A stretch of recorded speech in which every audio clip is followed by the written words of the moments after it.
DreAllDay.com. Baldwin, DreAllDay.com. Let's discuss coach of Eastern Tennessee State University, Jason Shea. He recently resigned, and he didn't say why he resigned. He was just saying for the betterment of himself and his family, he was resigning.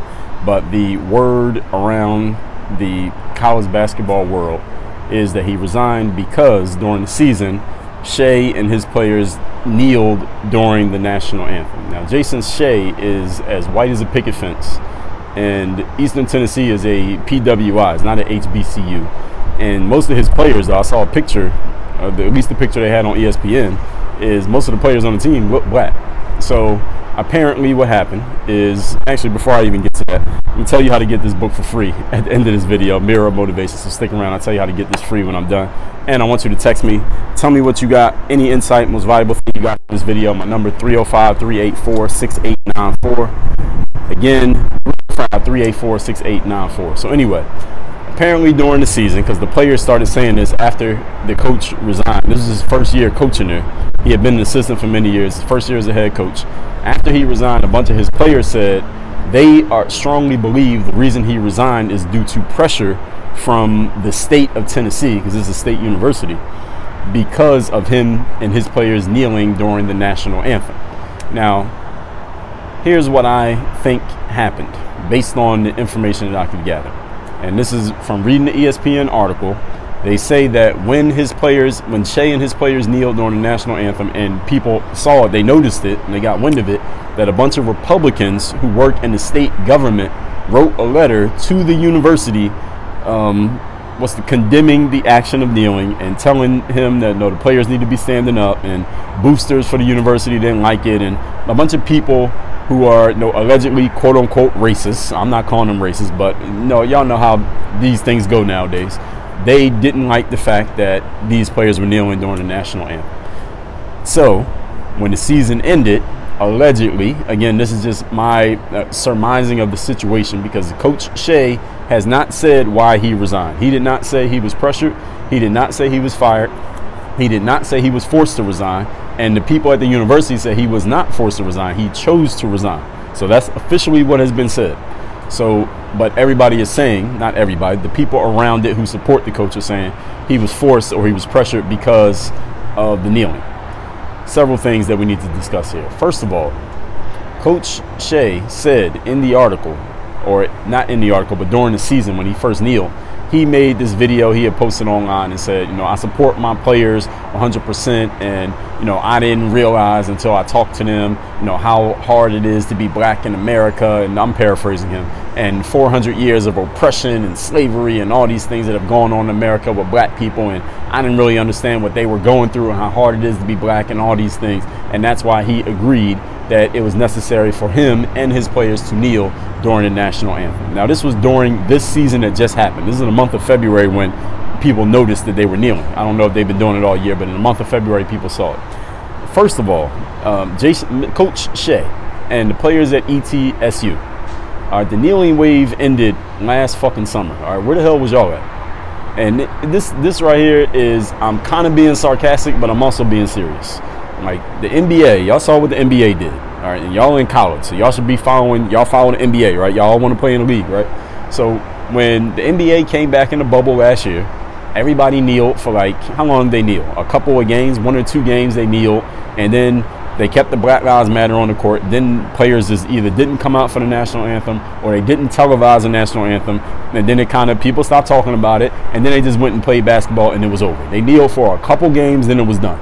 Nowadays, is anybody kneeling for the national anthem anymore? No, it's over. The kneeling wave is over. And I understand that the actual point of the kneeling is to bring attention to whatever systemic oppression, slavery, whatever you want to call it, lack of equality, whatever. But at the same time, you got to be political about it and understand, all right, there's a time to ride the wave of something, and there's a time when the wave is gone. All right, you can't be running out there to your surfboard when there's still waters. All right, ain't shit happening when it comes to kneeling. Stop kneeling. The kneeling been over. So first of all, ETSU, you players, you black kids who convinced the coach that y'all need to kneel, all right, kneeling been over. All right, y'all like 6 months late on kneeling. So that was a bad idea by the coach.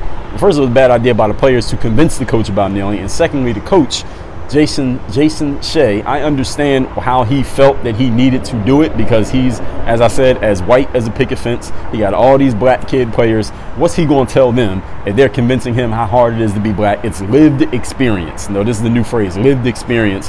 Now, any black person who cites any lived experience of racism, they can just leverage that against a white person. The white person has to listen, and what's the white person going to say back to them? Not a goddamn thing. So Jason Shea was kind of in a compromised position, and being a new coach, and who knows, I guess he wanted to be a player's coach, I suppose. He felt like he had to kneel with the players, but that was a mistake. It was a mistake in strategy. It was an error in judgment, and there's another reason why this was an error in judgment, because with all the, obviously, Republican-leaning people who either work at the university or are influenced by Republicans who actually work in the state government, and actual Republicans who work in the state government, Jason Shea should have known who his bosses were. He should have known who the people in charge at ETSU, what way do they lean, and how are they going to feel about me and my players kneeling during these basketball games.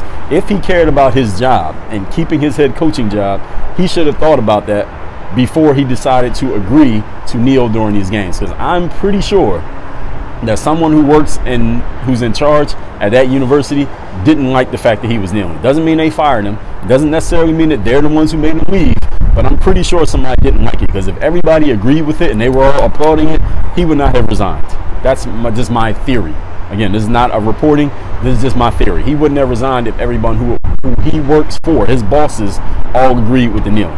I think one of his bosses, or maybe a few of them, didn't agree with the kneeling, and that probably played a part in him not being a coach anymore. Now, again, maybe he didn't care. Maybe he's just saying, you know what, fuck my coaching career, fuck my job here. Maybe I'll get a job somewhere else, and I don't care. I'm going to kneel anyway because it just matters so much to me. I don't think so. Again, just my theory. This is just a theory. Again, I'm not reporting this. I don't think he was thinking that way. I think maybe he felt like he would get away with it. Maybe he felt, and not get away with is the wrong term. Maybe he felt like he could do it and people would just, let it go, because he was so convinced by his players about this. This was just an error in judgment by Coach Shea, Jason Shea, kneeling with his players during the national anthem. And because the kneeling wave has been over for a long time, nobody's kneeling anymore.